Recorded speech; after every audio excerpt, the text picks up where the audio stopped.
The text came on a Tuesday morning, May 3, 2022, 9:47 a.m. I was sitting in my campus apartment, reviewing my dissertation one final time before my PhD defense the next day. 8 years of research on renewable energy applications in developing nations. 8 years of late nights, failed experiments, breakthroughs, setbacks, and finally, success. My phone buzzed. I smiled, thinking she was texting to wish me luck on my defense. Maybe to confirm their flight details for my graduation ceremony on Saturday. Instead I read, "Sarah, your father and I have decided not to attend your graduation. We need to be honest. We think you've wasted 8 years on something impractical. Your brother's MBA graduation is in 2 years, and that actually matters for his career. We're saving our time and money for that. Hope you understand."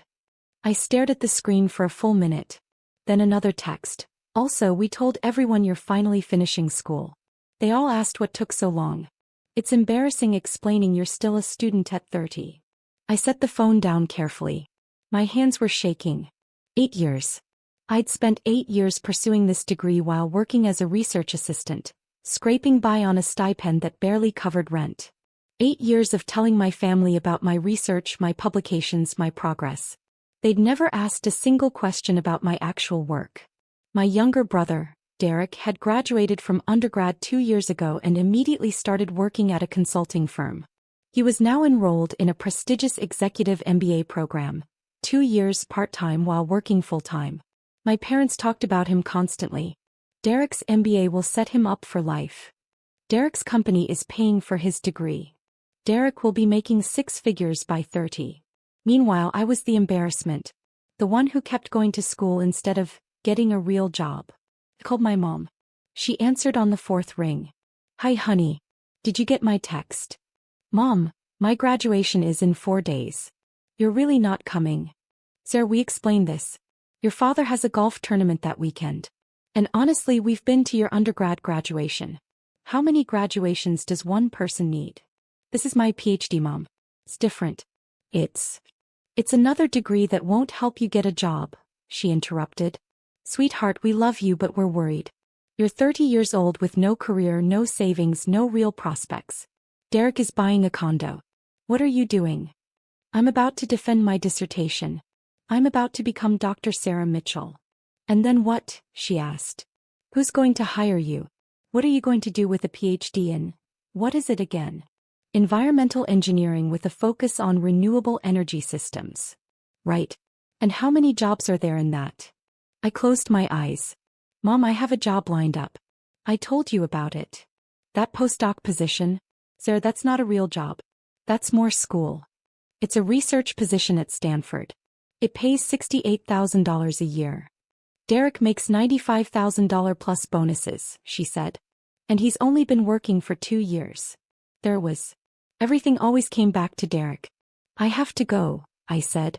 "My defense is tomorrow." "Good luck, honey. We do love you. We just want you to be practical." She hung up. I sat there in my empty apartment staring at my dissertation. Scalable solar microgrids for rural electrification in sub-Saharan Africa. 347 pages. 4 years of field research. Published findings in 3 major journals. Useless according to my mother. My defense the next day went perfectly. My committee praised my work. Dr. Jennifer Hartley, my advisor, told me it was one of the best dissertations she'd seen in 20 years. "You should be proud," she said. "This research is going to change lives, Sarah." "Thank you," I said, trying to smile. She studied my face. "Your family isn't coming to graduation, are they?" I shook my head. "I'm sorry," she said gently. "For what it's worth, I'll be there. And I'm proud of you." Saturday arrived. May 7, 2022. Graduation day. I put on my doctoral robes alone in my apartment. The heavy black gown, the velvet tam, the blue and gold hood representing my field. I looked at myself in the mirror. Dr. Sarah Mitchell. I'd done it. Despite everything, I'd done it. The ceremony was at 2 p.m. at the university's main arena. Hundreds of graduates, thousands of family members filling the seats. I sat in the doctoral candidate section. About 40 of us total. Around me I heard excited chatter. People pointing out their families in the crowd. Parents waving. Siblings holding signs. I looked up at the sea of faces and saw no one I knew. Dr. Hartley was sitting with the faculty, but that was it. When they called my name, Sarah Elizabeth Mitchell, Doctor of Philosophy in Environmental Engineering, I walked across that stage to polite applause from strangers. No one screamed my name. No one stood up. No one took photos. I shook the dean's hand, received my diploma, and walked off the other side. That was it. 8 years summed up in 15 seconds. After the ceremony, I stood outside the arena watching families celebrate. Flowers, balloons, tears of joy. Parents hugging their graduates, telling them how proud they were. I got in my 12-year-old Honda Civic and drove back to my apartment. That night, I ate takeout Chinese food alone and updated my LinkedIn profile. Sarah Mitchell, PhD. My mom texted at 8:30 p.m. Did it go okay? Not, congratulations. Not, we're proud of you. Just, did it go okay? I typed back, yes. She replied, good. Talk soon. That was it. Over the next 2 weeks, I packed up my apartment and moved to Palo Alto for my postdoc position at Stanford. Dr. Hartley had connected me with Dr. Robert Chin, who was running a groundbreaking lab focused on affordable renewable energy for developing nations. The work was exactly what I wanted: meaningful, innovative, challenging. I was developing solar microgrid systems that could be manufactured and installed cheaply in areas without reliable electricity. My parents called once during those first 3 months to tell me Derek had gotten promoted to senior consultant. He's really going places, my dad said. Making smart career moves. That's great, I said. How's your research thing going? It's going well. We just got approved for field testing in Kenya. Kenya. My mom's voice was skeptical. Why Kenya? Because 600 million people in sub-Saharan Africa don't have access to reliable electricity. My microgrids could change that. Silence. Then my dad, well, that's nice, honey. Very noble. Derek's company just signed a contract with a Fortune 500 company. Big commission for him. I stopped telling them about my work after that. 6 months into my postdoc, something unexpected happened. I'd been collaborating with a small startup called SolarReach that was trying to commercialize renewable energy solutions for developing markets. They'd been struggling. Great technology, terrible business model. The CEO, Michael Torres, called me in November. Sarah, we're going under. We've got maybe 2 months of runway left. But your microgrid design, it's revolutionary. If we could figure out how to scale it to make it profitable. I'm a researcher, not a business person, I said. You know what I mean. Just keep it professional. Don't make it about family stuff. Derek, do you actually know what I do at the museum? You work there. Museum stuff. Look, I gotta go. Just don't make things weird, okay? He hung up. I sat there for a long moment, then pulled up the museum's website. My bio was prominently featured on the leadership page. Dr. Sarah Mitchell, Executive Director, PhD, Cultural Anthropology, Yale University, former Deputy Director, Metropolitan Museum of Art Board Member, International Council of Museums author, Cultural Preservation in the 21st Century, 2019 recipient, National Medal of Arts. There was a professional photograph of me at my desk, the museum's soaring atrium visible through the window behind me. Contact information. A detailed CV. Derek had never looked. Not once in 4 years. January 13th arrived cold and bright. I dressed carefully that morning. A tailored charcoal suit, minimal jewelry, my hair pulled back in a professional bun. I looked exactly like what I was. A senior executive in one of the world's most important cultural institutions. At 9:45 a.m. Jennifer briefed me. Congresswoman Chen's motorcade just arrived. Security is escorting her up. Her chief of staff, 2 aides and a press liaison. Press. They want photos of her with the international flags in the main hall. Good optics for her arts and culture subcommittee work. Of course. This was as much about her political profile as genuine interest in museums. At 9:58 a.m. my desk phone rang. Security. Dr. Mitchell, Congresswoman Chen's party is in the main lobby. Ready for you. I'll be right down. I took the elevator to the ground floor. The museum wasn't open to the public yet. We had an hour before the doors opened. The vast main hall was empty except for the security detail, Rebecca Chin and her staff. Rebecca looked polished and professional in a navy dress and blazer. She was speaking with her press liaison, gesturing toward the soaring architecture, clearly planning her photo angles. I approached quietly. Her chief of staff, a sharp-eyed man in his 40s, noticed me first. "Dr. Mitchell," he said, extending his hand. "Tom Bradford, Congresswoman Chen's chief of staff. Thank you for accommodating this tour." "Of course." I shook his hand, then turned to Rebecca. "Congresswoman Chen, welcome to the Smithsonian National Museum of Natural History. I'm Dr. Sarah Mitchell, Executive Director." Rebecca turned, her political smile in place. "Dr. Mitchell, thank you so much for..." She stopped. Her smile froze. Her eyes widened slightly. "Mitchell?" she said. "Sarah Mitchell?" "Yes." "As in, Derek's sister Sarah Mitchell?" "Yes." The silence that followed was profound. Tom Bradford looked confused. The aides exchanged glances. The press liaison kept her camera ready, uncertain whether to photograph this moment. I didn't realize. Rebecca's professional composure was cracking at the edges. "Derek said you worked at a museum. He didn't mention that I run it?" I finished gently. "No, he wouldn't have mentioned that. He doesn't actually know what I do here." Rebecca's face cycled through several expressions: embarrassment, confusion, realization. "The executive director. You're the executive director of the Smithsonian Natural History Museum. One of 19 Smithsonian museums, yes. This is my primary responsibility." Tom Bradford, to his credit, recovered quickly.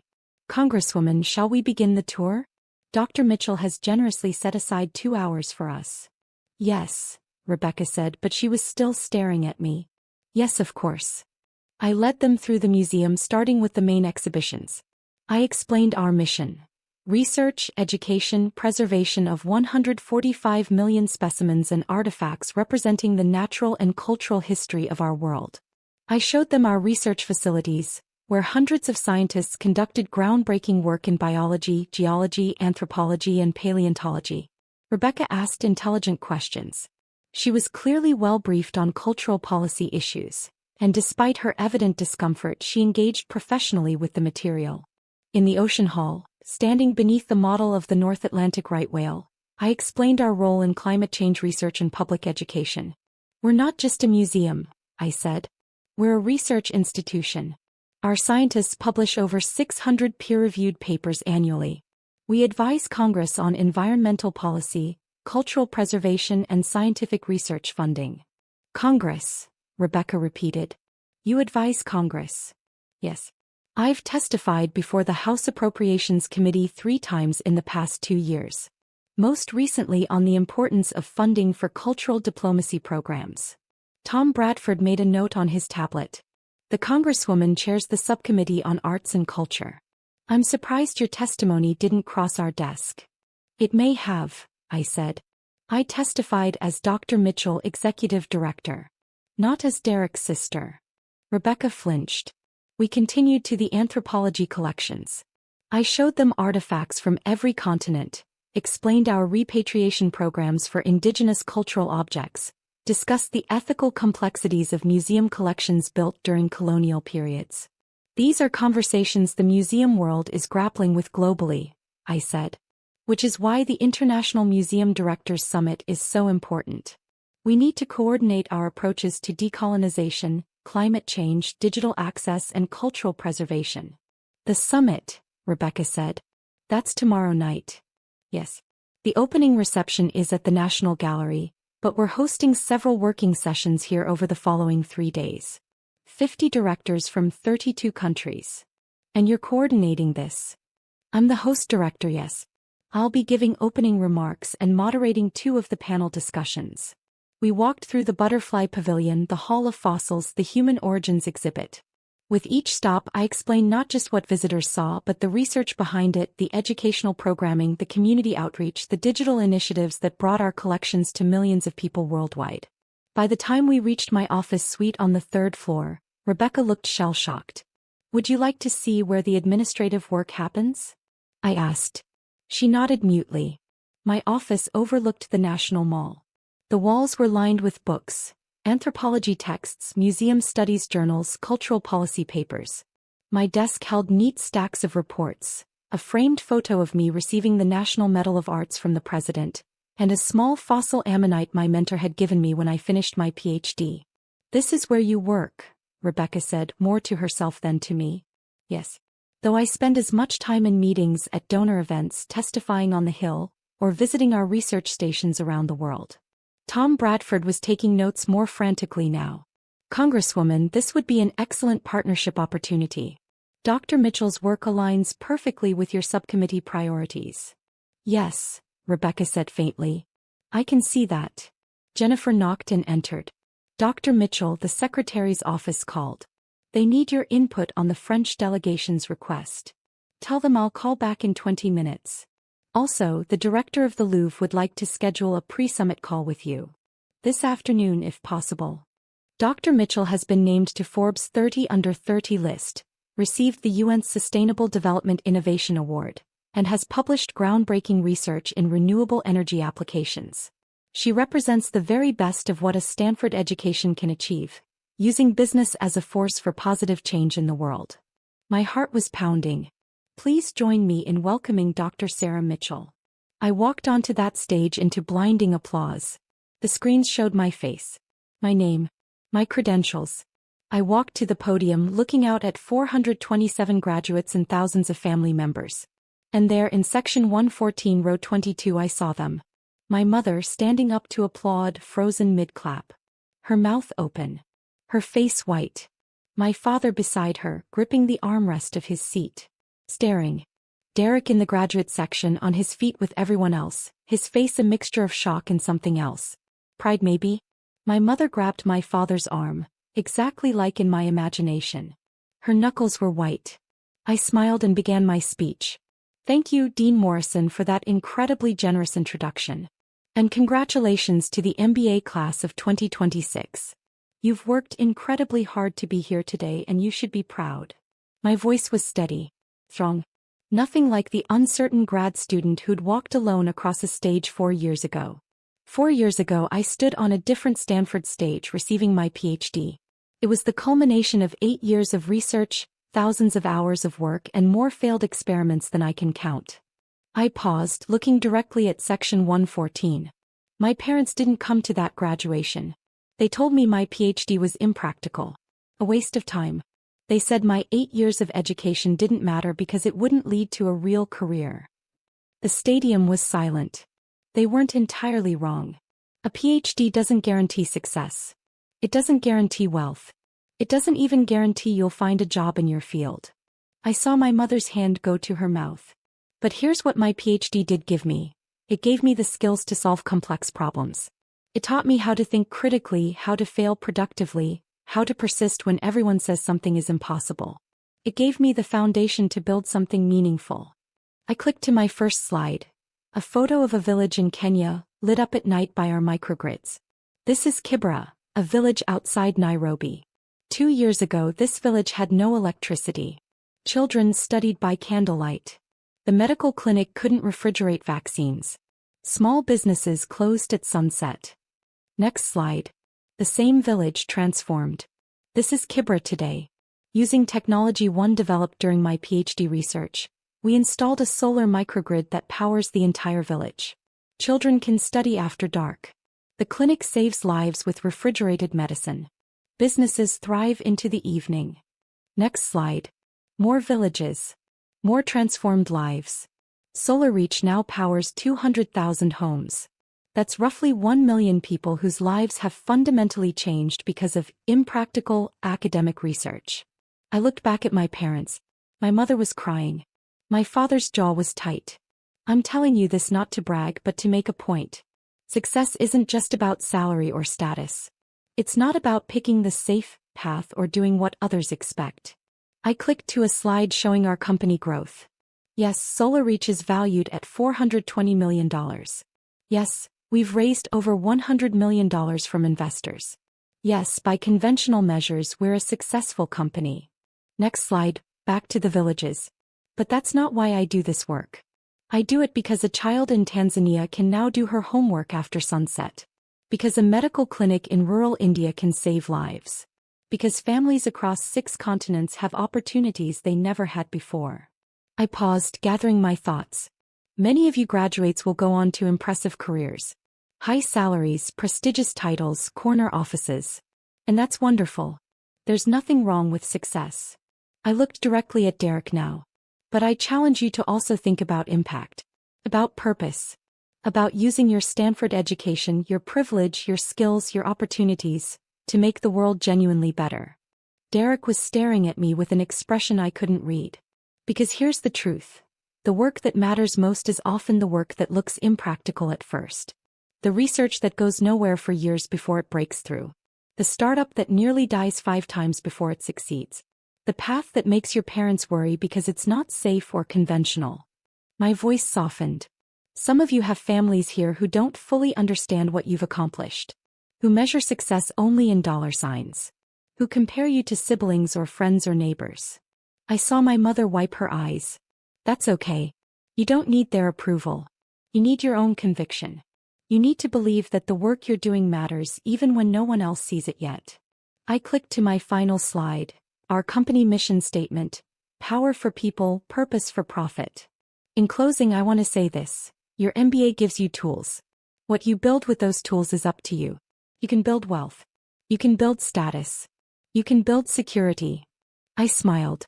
Or you can build something that changes lives. Something that solves real problems. Something that matters in ways that can't be measured by quarterly earnings. I looked out at all 427 graduates. You're some of the most talented, educated, privileged people in the world. Don't waste that privilege on work that doesn't fulfill you. Don't spend your life chasing someone else's definition of success. Final pause. Find the problem that breaks your heart. Then fix it. That's what your education is for. I stepped back from the podium. Congratulations, class of 2026. Thank you. The stadium erupted in applause. Standing ovation. Thousands of people on their feet. But I was only watching 3. My mother was sobbing into my father's shoulder. My father was staring at me like he'd never seen me before. And Derek was clapping, his face split in a huge grin, shaking his head in amazement. I walked off the stage. Dean Morrison grabbed my hands backstage. That was extraordinary. Absolutely extraordinary. We've never had a response like that. Thank you, I said, but I barely heard her. My mind was racing. What happened now? Did I find my family in the crowd? Did I wait for them to find me? Did I leave? The ceremony continued. Degrees were conferred. Names were called.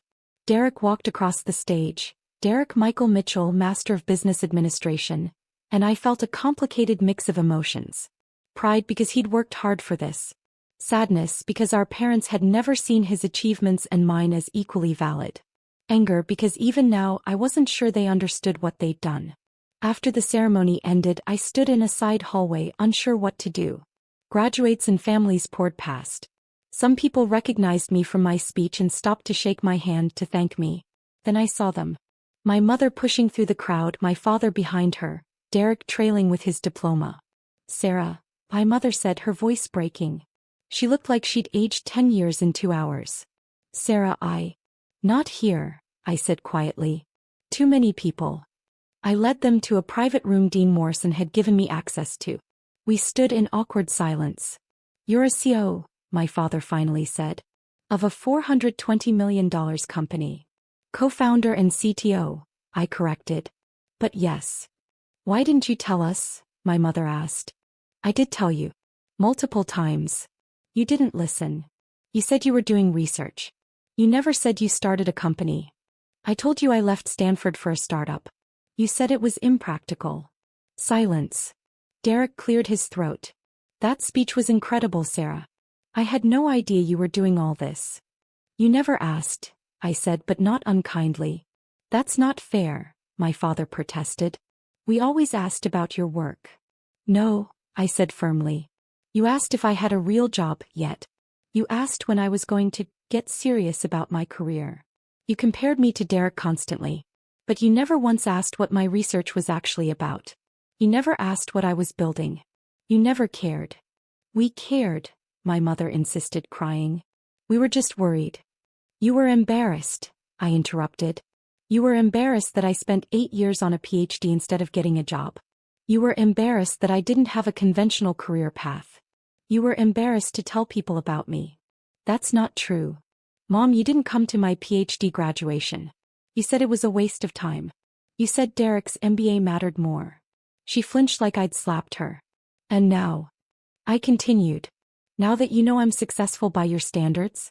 Now that I have money and recognition and status? Now I matter.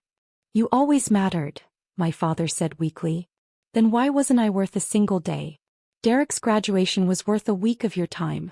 Mine wasn't worth a Saturday. No one spoke. Derek looked at our parents. She's right. You know she's right. Derek, my mother started. No, Mom. I've watched you treat Sarah differently my whole life. I knew it was happening. I didn't say anything. I should have. He turned to me. I'm sorry, Sarah. I should have stood up for you. That unexpected apology cracked something in my chest. It's not your fault, I said quietly. It kind of is. I benefited from it. I let it happen. My mother was fully crying now. Sarah, please. We made a terrible mistake. We were wrong. We were so wrong. About what? I asked. About me being unsuccessful? Or about how you treated me? She opened her mouth, then closed it. That's what I thought, I said. You're sorry I turned out to be successful. You're sorry you were wrong about me. But are you sorry for making me feel worthless? For comparing me to Derek for my entire life? For missing the single most important achievement of my life because you decided it didn't matter? My father stepped forward. Sarah, we love you. We've always loved you. Maybe, I said. But love isn't enough when it comes with conditions. When it depends on me meeting your definition of success. What do you want from us? My mother asked desperately. I thought about that. What did I want? An apology? You've gotten that. An explanation? There wasn't one that would satisfy me. A promise to change? Words were easy. I don't know, I admitted. I honestly don't know. We stood there 5 feet apart, an ocean of hurt between us. I have to go, I said finally. I have a dinner with Dean Morrison and some faculty. Can we talk later? My father asked. Can we try? I looked at them. My parents who'd shaped my childhood, my self-worth, my relationship with success. Who taught me that achievement mattered more than character. That status mattered more than substance. Who'd missed my PhD graduation and broken something in me that might never fully heal. But they were still my parents. Maybe, I said. Someday. But not today. I left them there and went to my dinner. Over the following weeks, my parents tried to reconnect. Phone calls, emails, a handwritten letter from my mother that was 12 pages long. Derek and I started talking more. Real conversations, not surface-level updates. He admitted that he'd always felt the pressure of being the golden child, that he'd chosen his career partly because it was what they wanted. I'm thinking about making a change, he told me 2 months after graduation. Maybe doing something more meaningful than consulting. Like what? I don't know yet. But your speech got me thinking. About impact. About purpose. That's great, Derek. Maybe we could grab coffee sometime? Talk about it. We did. Once a month, then twice. Slowly rebuilding a relationship that had been stunted by our parents' favoritism. As for Mom and Dad, I kept them at arm's length for a long time. The hurt was too fresh, too deep. But on Christmas, 8 months after Derek's graduation, I agreed to have dinner with them. It was awkward. Painful. Full of long silences and careful words. But it was a start. My mother showed me a scrapbook she'd made. Articles about Solar Reach. My Forbes 30 under 30 profile. Photos from speaking engagements. I've been following everything, she said quietly. I know I'm late. I know I missed so much. But I'm paying attention now. It wasn't enough. Not nearly enough. But maybe, eventually, it could be something. A year after Derek's graduation, Solar Reach hit a major milestone. We'd powered our millionth home. 1 million homes. 5 million people with access to reliable electricity who'd never had it before. Michael and I stood in our office, looking at the map showing all our installations spread across 47 countries. We did it, he said. We did, I agreed. My phone buzzed. A text from my mother. Saw the news about the millionth home. Sarah, I am so incredibly proud of you. Not because of the number or the success, but because you're changing people's lives. You were right. Your PhD wasn't useless. It was the foundation for something extraordinary. I'm sorry it took me so long to see it. I stared at the text for a long time. Then I typed back, "Thank you, Mom." It wasn't forgiveness. Not completely. But it was acknowledgement. Progress. That night I went home to my apartment and pulled out my PhD diploma. I'd kept it in a drawer for 4 years, too painful to display. Now I hung it on my wall. Dr. Sarah Mitchell, Doctor of Philosophy in Environmental Engineering. Not useless. Never useless. The foundation for everything I'd built. Everything I'd become. I thought about that lonely graduation day. Sitting in the arena watching families celebrate while I sat alone. Walking across the stage to silence. It had hurt so much. But it had also taught me something crucial. My worth didn't depend on anyone's approval. Not my parents, not society's, not even my own family's. My worth came from the work itself. From the problems I solved. From the lives I changed. From the villages lit up at night because of research my parents called impractical. From the children studying after sunset because of technology they said was useless. From the impact I made in the world because I'd refused to let their judgment define me. I'd walked across that stage alone 4 years ago. But I'd walked across Stanford's stage last May as Dr. Sarah Mitchell, CEO of a company changing the world. And that made all the difference.